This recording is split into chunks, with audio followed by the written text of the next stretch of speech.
હેલો મારા વાલા વિદ્યાર્થી મિત્રો, મારું નામ છે નિતેશ જોગલ અને તમારું સ્વાગત છે એનજે ક્લાસીસ ગુજરાતીમાં.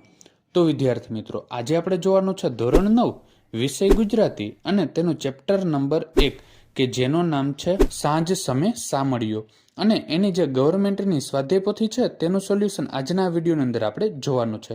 અને આ સોલ્યુશનમાં કોઈ પણ જગ્યાએ જો તમને કોઈ પણ પ્રકારનો પ્રશ્ન રહી જતો હોય તો કમેન્ટ સેક્શનની અંદર કમેન્ટ કરીને કહી દેજો કે જેથી એનું સોલ્યુશન પણ હું તમારા માટે લેતો આવું.